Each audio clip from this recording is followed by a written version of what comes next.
Talk me through the writing process. Where did the idea come from? How long did it take to get from inception to screen? All right, respect everybody, thank you. I'm glad you guys were feeling it.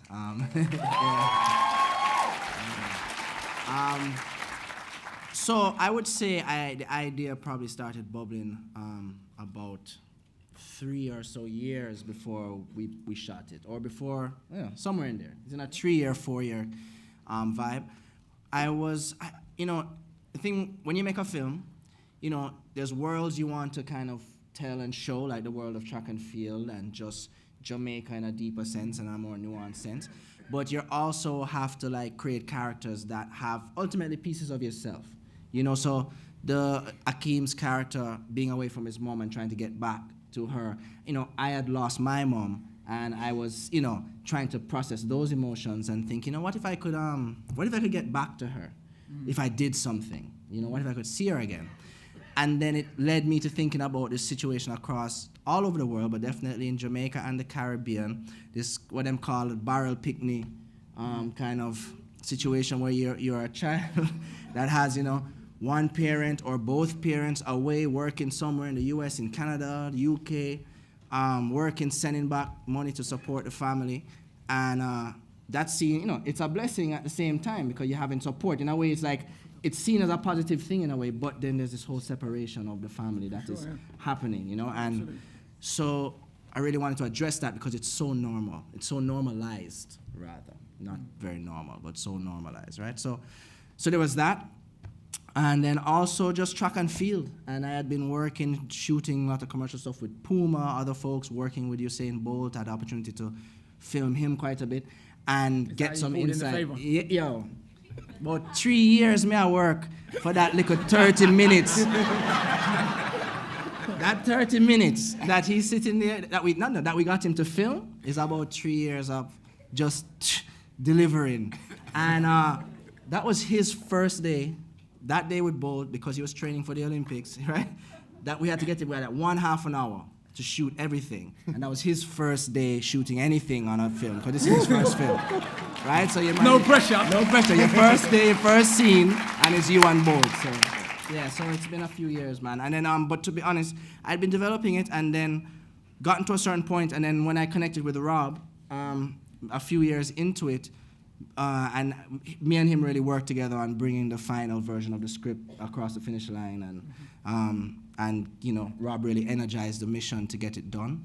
And it's interesting, and to all filmmakers out there who want to do this, it seems so sometimes hard and impossible, but the moment you actually finish that script and the moment you really put in that time, it comes, man. You take one step towards something, it takes 2 steps towards you. So, this took a while to come together, but once me and you linked, and once we locked that script, we were shooting very soon after, and 4 months. Yeah, probably 4 months after. Wow. So, it's just, we put all the energy and the work. Spent all of December 2015 writing the script, pretty much. Yeah. And then by spring, summer, Will and Jada came on. I sent it to a bunch of production companies in LA, and they came on board in March, and then we started shooting in July. And pre-production and all started in June. And we need to say thank you to Natalie Thompson, our co-producer, who's in the building. Cinecom Productions, who made it all happen in Jamaica. So thank you to Natalie, wherever you are in here. I was going to come to you after Dale, but seeing as you picked it up there, I'll go to that. No, not even in a bad way. So talk to me about how difficult it is. Talk to me about first the process of getting films funded, and then secondly, how difficult it is for Caribbean cinema in particular. Well, right now, Caribbean cinema, everyone's just trying to figure it out, right? And part of what when Storm and I first just became friends, before we even started working on Sprinter, we wanted to try and create a new wave of cinema in the same way that the Scandinavians got to have one and Brazil had one. We wanted to do that for the Caribbean. And there were no models really in place for people, because when you start to process and package a film, they automatically, one of the first things they want are comps. And one of the comps that people would always say is, oh, you've got Cool Runnings, but Cool Runnings has no Jamaicans in it, really, And it's a Disney film. That was a Disney film. So it's way easier to get it out into the world. Yeah. And so we knew that this was something we had to, I had to put it on my back, and I had just formed my company to start doing exactly this. And I had Richard Jefferson, who's our executive producer. He came on board and he's like, I've got your first half of the budget, just figure out the rest. Shout out to a man like Richard. Shout out to Richard Jefferson. So, and you know, part of the thing when you creating a package, he was already on Instagram, and we knew we had him locked in, and he had like 100,000, 90,000, 100,000 followers at the time. Richard was on board, and then me, and knowing that I had Usain, locked in, and Puma was paying for a part of it as well. With every uniform that you guys see in that film was paid for by Puma. So thanks to Puma for that. Yeah. And they helped to make the situation. And they made Bolt. They got Bolt. So that was a package. So me walking around to industries, Hollywood companies saying, "I've got a package. This is my package." And Usain is right before he gets his third go at the Olympics for the triple treble. So it was, the conversation was still hard. I mean, it was still like there were a lot of people that still said no, they're not going to finance this film because we weren't putting any big names in front of the camera. Even with Will and Jada behind it, it still wasn't enough. So we still had to bootstrap it. So, another one of our executive producers, Zachary Harding, came on board with Joseph Bodanovich, and they helped to make that happen. So it was great to have a Jamaican finance the film. That was huge to have money from Jamaica actually put into the film. So but it was a fight. But we got, I was determined, to make this, something that we could be here today to see and create. So congratulations, man. Coming to you, Dale. Congratulations. Congratulations. Thank you. It's all right. Yeah, just talk right here. Hello. What I was going to say to you, there was an uncanny, resemblance between Akeem's character and some of your own experiences. If you don't mind talking to us a little bit about that. Oh, yes. First of all, I want to thank everybody for coming here. I want to thank the BFI Film Festival for having me here. And I grew up with my grandparents. My grandmother from my mother's side, my grandmother from my father's side. So I am a barrel pitney in living colors. England, I came here on Tuesday, which is very weird, but my mother is in the stands today, in the audience. Can you stand, please? Mommy.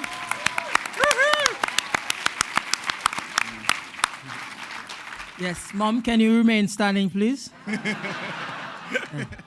So, while I was on the flight Tuesday, it was a 9-hour flight. I did not sleep. When I went to the airport, I went on my phone. I was scared. The person telling me to put away my phone, start getting anxious. And then when I come out the airport, I saw her standing at the door. That was the first time I ever see her for 17 years. Yeah.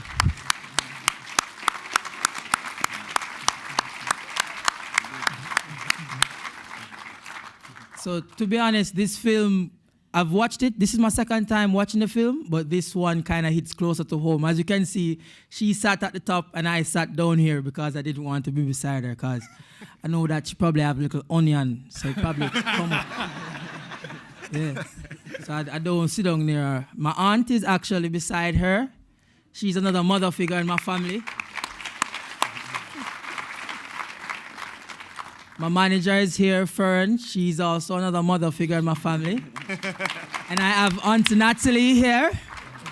Yes, the couch at Cinicom was very comfortable for all those hard training I had to do for Sprinter. But I'm really happy for the opportunity that I'm being given for Sprinter. Sprinter made me meet my father for the first time. He came back to Jamaica when I was 8 years old, and my mother left Jamaica when I was 5 years old. And if it wasn't for Sprinter, I wouldn't have met both of them. So Sprinter basically reunited my family.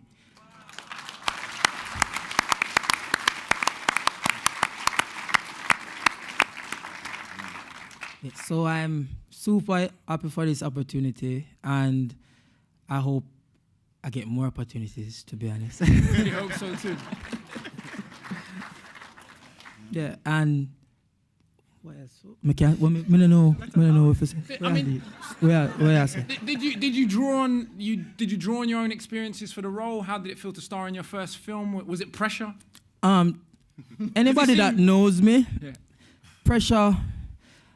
I sort of like it. I don't work well in it all the time. I'm somebody that, I wouldn't say I'm short-tempered, but there were times in this film when it was really hard because, as you can see, I was the one doing the running. And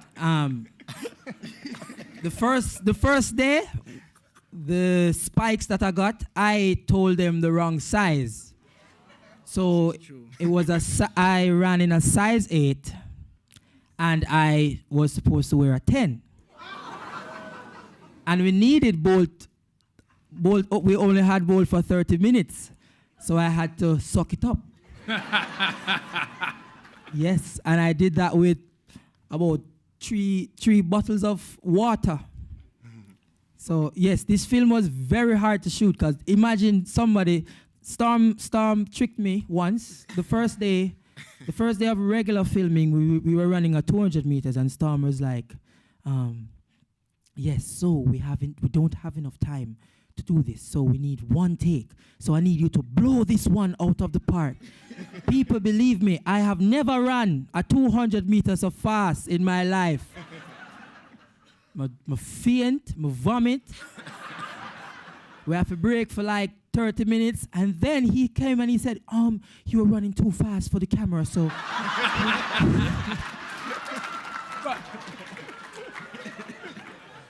So we had to do it again. So every day when I went home from the filming, I constantly heard Storm voice in my head. Okay, that's good. Back to 1. Really good. But do it again.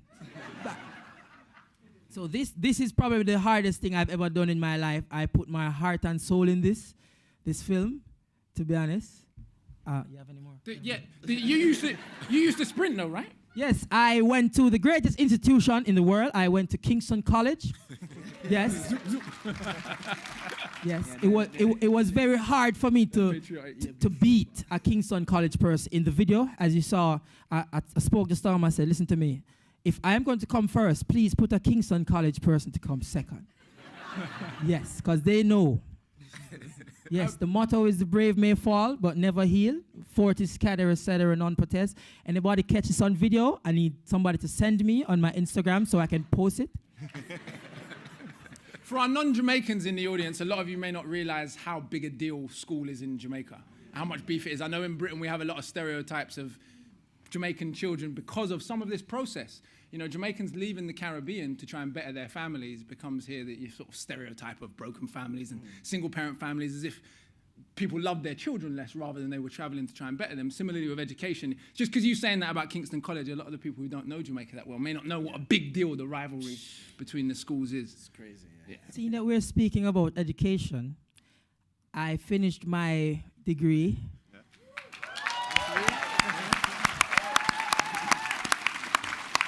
I went to the University of the West Indies. No, I have a bachelor's degree in international relations. Oh? You have to go into the real world now. No, I'm all. This is my last question for you, Dale. I'm going to go to Gaika and come back to you. I'm sure the ladies will kill me if I don't ask. Dale, are you in a situation? You've just announced you've got a degree. You're a star. I love of a my film. mother. Cool. Yes. Cool. Great. All right. Gaika. Hello. How did you come to be involved in the film? I fell into this, and I was massively honoured to be part of it. I was performing at a Caribbean film festival. My background is in music video and graphic design and art, and I kind of started making music. So we got this weird email saying, oh, do you want to come and perform at this Caribbean film festival in Miami? I felt like sometimes you get emails like that which don't go through your agent, they kind of just come directly to you. We were really excited to go and do it. The manager I had at the time, we were just like, all right, however much money it is, we'll make it work, we'll go and do it. And then we went and played the festival, which was great. It was a film festival, but it was mainly partying. And in that, I kind of ran into Storm and Rob, we started talking, and I just felt like I had to be part of this. I kind of like hassled them and kept sending them music because I really wanted to be part of it because I read the premise and understood some of what the film was about. I used to run track and field in school. The thing that really stuck out to me in the film was that thing of like the overriding pressure from Jamaican parents, whether they're here, whether they're in Jamaica, it's like, yeah, it's, but win though, you know? And I kind of lived under that, and that's what spoke to me. And so I just had to be part of it. Mm-hmm.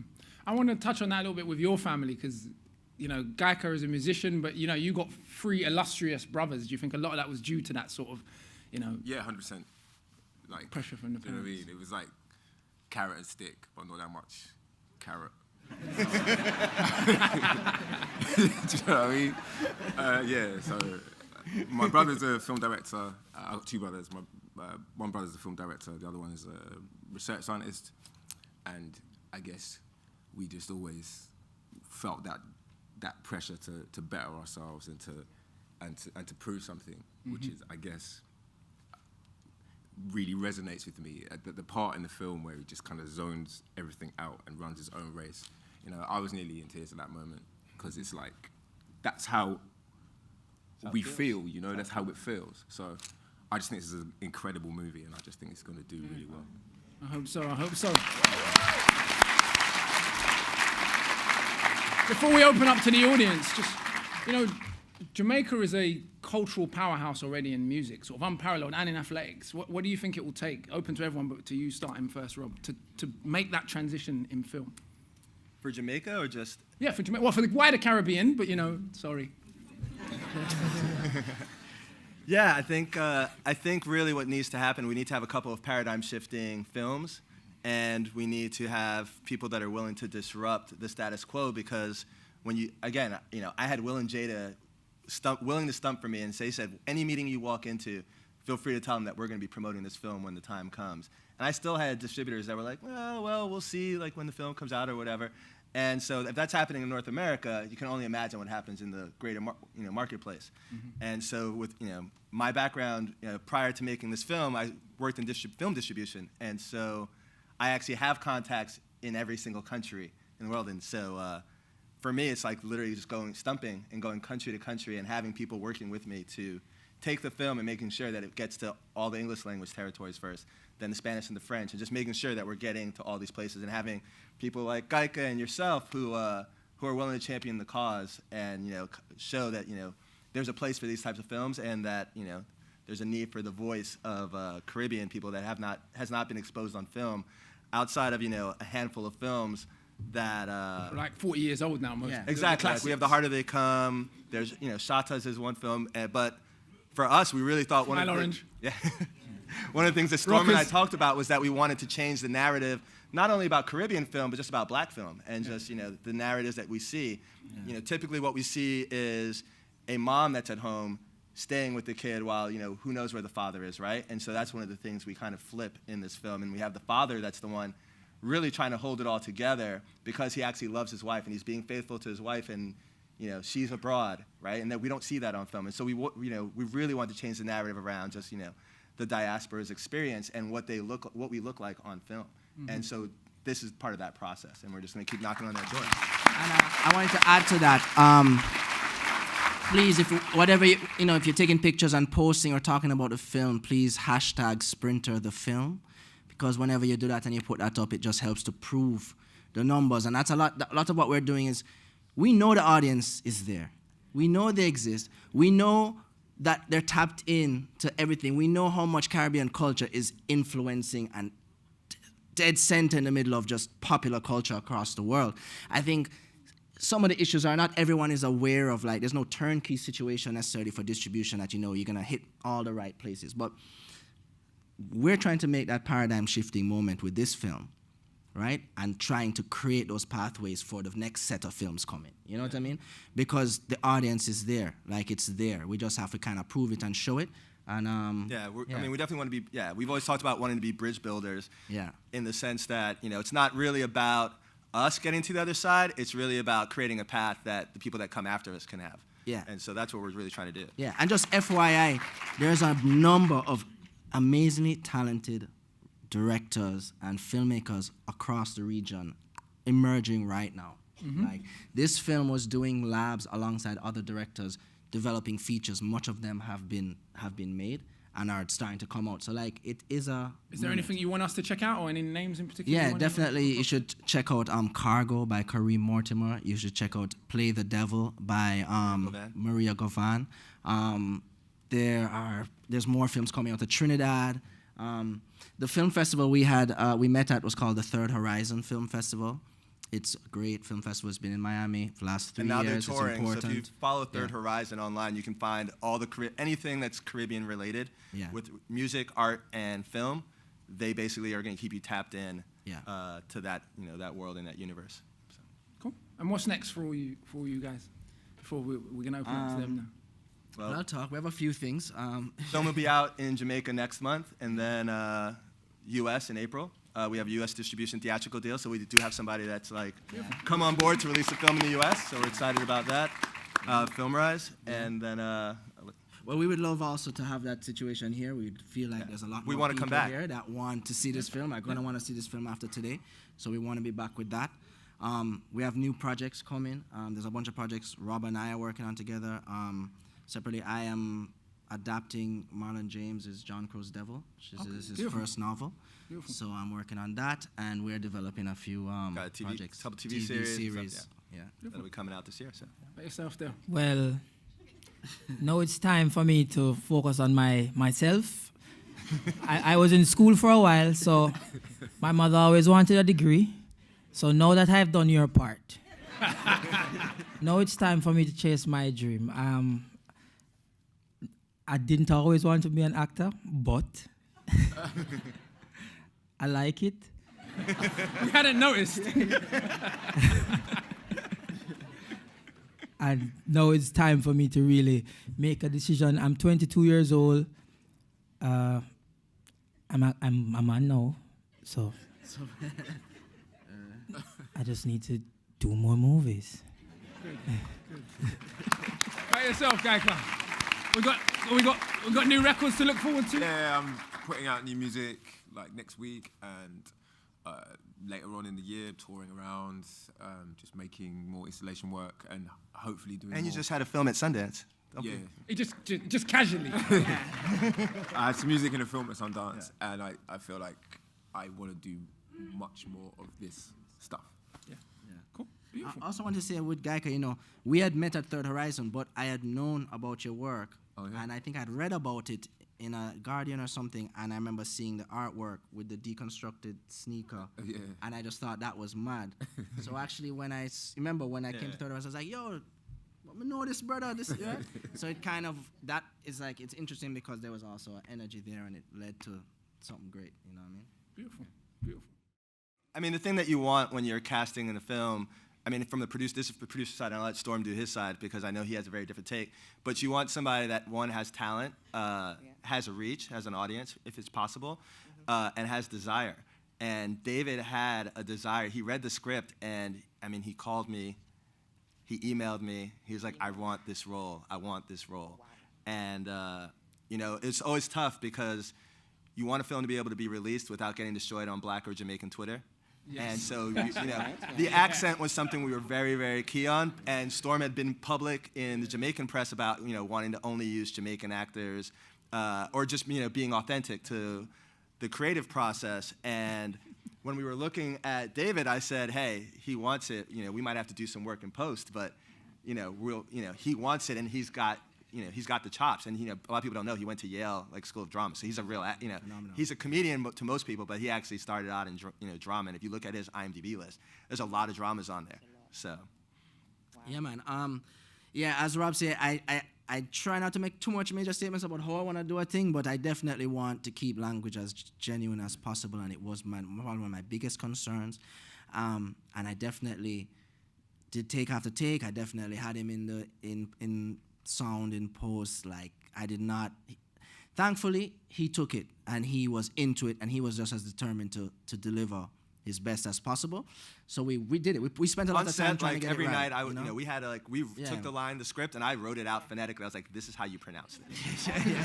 There have been some bad Jamaican and we had a vocal over coach. years. We had Faye Ellington, who's a star in Jamaica. She was also a vocal coach. Dennis Titus, who plays the dad, also was with him. So we had people working with him around the clock to make sure that he was dialed into the culture and the scene. Good. Did your And he was amazing on set, because whenever this guy was like having his tough times, he would always tell a joke. David was there, just keep morale high. So we have to salute David Allen Greer. Kept the whole crew going. Yeah, he's amazing. He's amazing.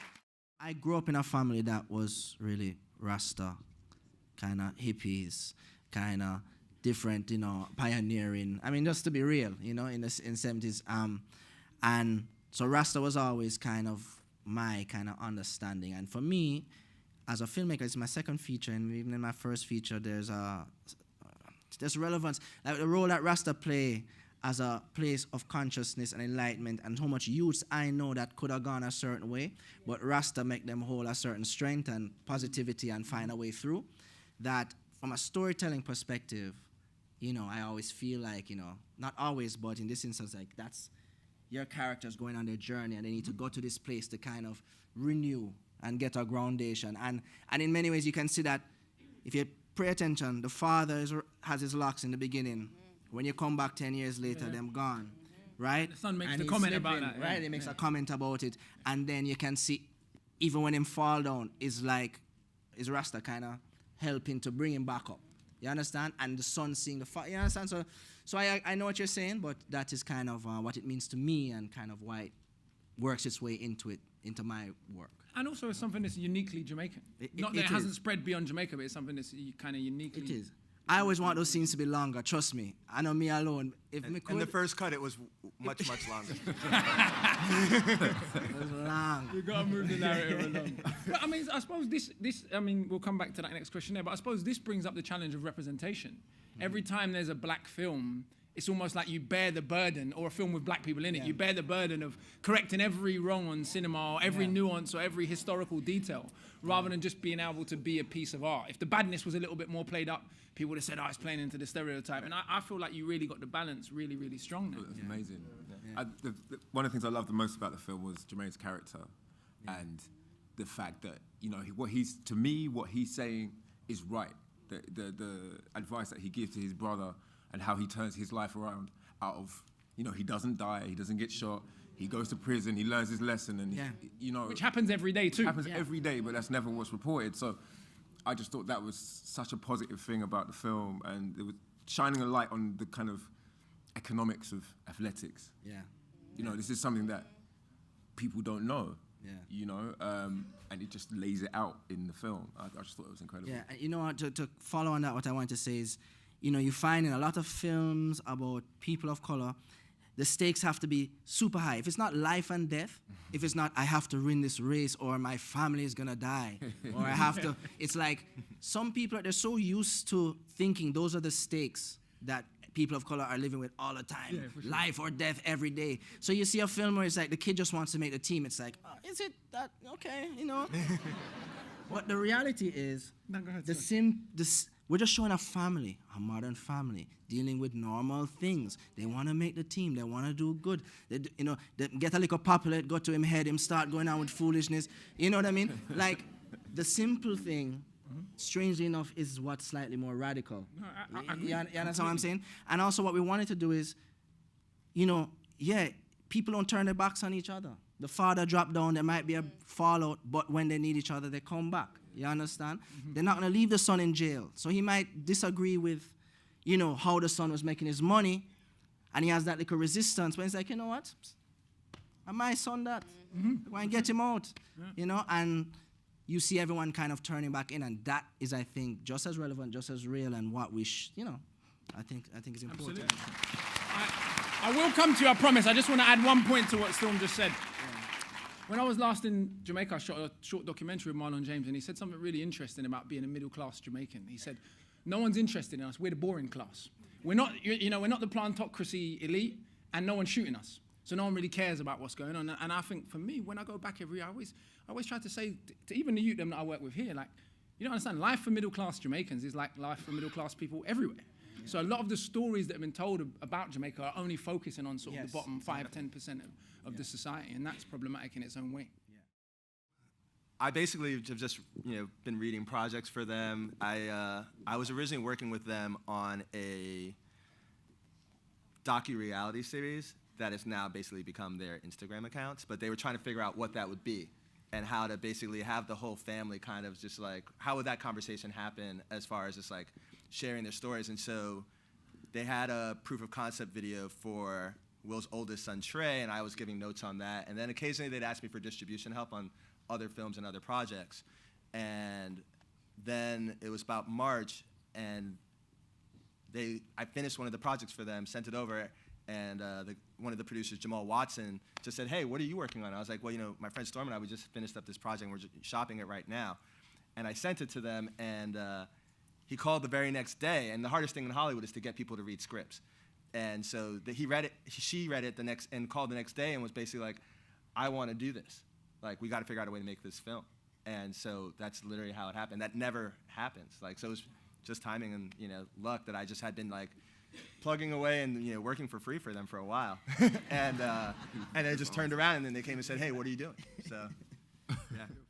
It's always, you know, you're a writer, Virgin, the writing thing, I know how it goes. It's rough.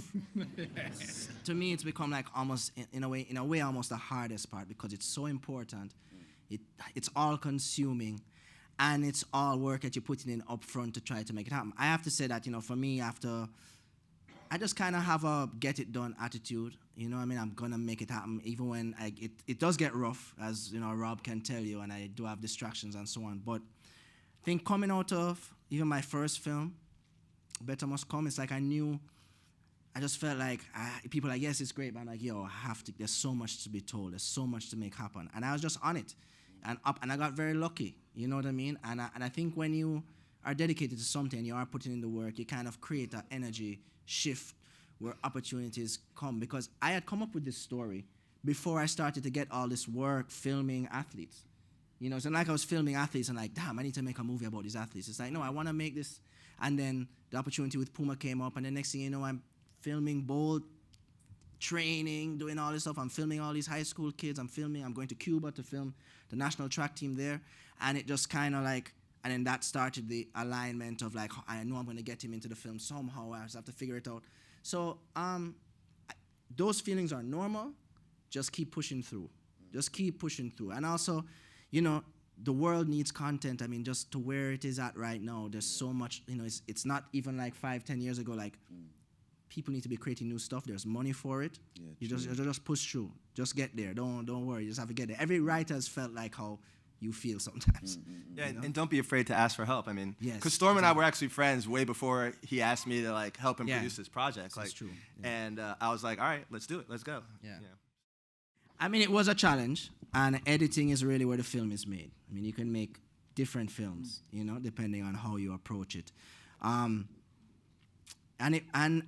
having all these partners involved, we did post-production in Overbrook's office, in, you know, Will and Jada's production company's office, in the Sony lot, you know, in LA, which was very interesting to kind of like show up in one of these studio lots with like the water fountain and then someone walking, and, you know, it was a trip, you know, it's something you always wanted to get to, and then I kind of had to quickly get over the wow of that and make sure if I don't hold on to like the narrative I really see, it can go many places, because I'm the only one who really sees it from my perspective. You know, the producers, a lot of the producers come in on that side are, you know, from an American point of view, and they have certain Jamaican touch points and so on. So it was a bit of a challenge. It was a bit of a fight. We had a version of this that was supposedly the final version that I was not happy with. And we did have, it caused definitely enough stress. Thankfully, though, I always had one producer that had my back, right? Because there's a bunch of producers, but this brethren right here really had my back. You know, we shared a similar vision, but also he respected my vision. So even if we had back and forth about something, he would respect where I was coming from. And I'm a director who takes, I know, if I hear a good idea, I'm going to take it. You know what I mean? I'm not trying to, I don't think my ideas are all the best, right? But thankfully, he was able to fight, and there was a lot of fights, and ultimately, we won. Yeah. And that's normal. Yeah, but let me tell you something. Sorry, I just have to say it. No, there was a version of this we wanted to have that for 6 months they might fight me. Why this scene have to be in there? Why this? I'm like, you don't understand. You might not think it's relevant. It's everything, you know what I mean? And then basically we had a version the reaction we were getting to that version was not the reaction we really wanted. And ultimately, certain voices that were heavily respected pointed out some of the issues, and they were the exact things that we were fighting for. And then said, all those things you wanted to do, you guys can do them. We have 3 days. So what we could have done in like 6 months, we rallied back and did in like 3 days and made the film that you see here. I flew to Jamaica and we basically With some I sat stuff, in his, trust me. I spent December of 2015 in his basement working on the script, and then I flew to Jamaica in April of last year. Yeah. And I was like, I'm not happy with this cut. You're not happy. Yeah. We're just gonna cut our version of the film. Yeah. And we're gonna figure this out. Yeah. And then basically we yeah. did it in a weekend, and then we flew back and we just submitted it and said, Yeah. this is the film. And also the audience has helped, because from out the gate with our screenings, the audience reaction has just been like, so any questions that they've had, the audience reaction always just lays it at rest. So, And when we premiered, we won at American Black Film Festival. We won the Audience Award, the Best Director Award, and the Jury Award. So with Bolt, I did write a script. I had dialogue for him. I had his scenes scripted out about what I wanted him to say from my research about how he would approach describing the 200. But I've worked with him enough, and I've been on set with him enough, and I've seen him do scripted stuff for commercials and so on. So I kind of know, I can see, if it's too scripted and rigid and he's not in the mood, it's gonna kind of go. The way you have to work, as a director, you always have to figure out how to get what you need out of each talent. I knew that he probably needed a general idea of the description, and then to kind of let him wing it, and just to do as much takes as we could, winging it, telling that story, and then in post, I was able to kind of create the perfect story. So it was in the script, but on set, he wasn't like in the script. He was just talking to me. And the thing is, I knew we didn't have much time, and I knew that the 200 was Bolt's favorite race, right? And that's the race that he's describing. And I've seen him break down the race before. You know what I mean? He's done it before. So I know it's something he knows off the bat. So it's not like I chose something easy, but I chose what I knew not only worked for the story, but I knew he could run through and be comfortable with. And that's pretty much what happened, and I think that's why it worked. But Bolt was originally a 400-meter runner as well, right? Was that the nod in there? Yeah, he was a 400-meter runner, exactly. He's only his coaches that saw his amazing speed and said, boy, if we could get this brethren running to that speed fast earlier in the race, he's going to be the fastest man, which ultimately is what has happened. Yeah. Well, training for sprinter was tragic. The first day when I met Bolt, I had no training background. That I just got a call the Monday, and he was like, look, we're going to film you. It was a Saturday. We're going to film you Saturday for sprinter. And then, to be honest, I just went and I ran that day. But if you watch the film, leading up from the start to the finish, you see where I get older, I get bigger. That's because I was training. Because there was a break from the Jamaican. When we finished shooting in Jamaica, I got about 3 or 4 months to train. And I got super big. Yeah, but love train now. No, I'm always in the gym. Yeah. But training wise, it was really hard. I had help from Brian. Storm went and he got help, and I got a diet plan. I got one.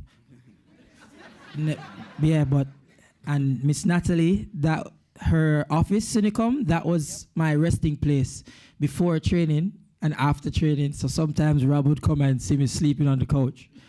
And then he'd be like, do he live here? Does he live here? Because I was always there. But track and field is something that I've been doing ever since. I've been running since I was 5 years old. I have medals, I've run at champs, I've done it all in high school. So for me to just get up and start doing it again, it wasn't hard. The only hard part about it was the takes. The endurance. Have a body double.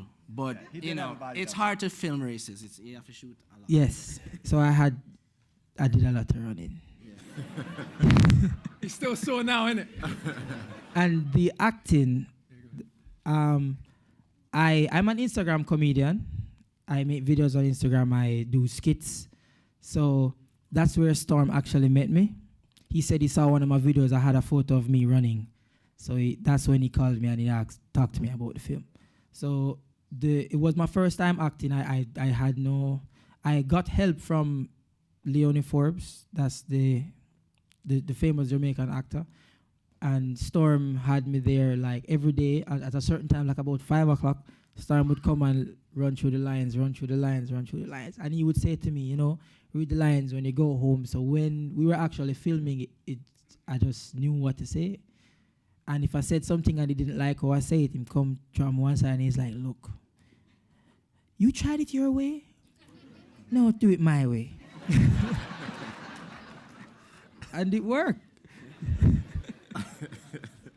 Third World Cup Dancehall Queen, they definitely showed me, okay, it's possible to do this in a certain way. I was heavily influenced by rockers. And I think by the harder they come as well, even though I may not have been as aware of it, like definitely with my first film, Better Mus Come, rockers was like, I kind of studied rockers almost as a documentary, like a capsule at a time. But I honestly feel like I'm excited about the new wave of films and where we're going to go with it. I do think some of those 90s films were also still, patterned off. There's a certain pattern, a certain kind of Hollywood approach to telling a story that I think we have in the past decade or so kind of been changing and breaking out of trying to like make something that fits to that and been more creating some kind of new aesthetic and new approach, So I'm excited about the future in a way is what I'm trying to say, about where it's going. Thank you very much, ladies and gentlemen. Round of applause one more time, please.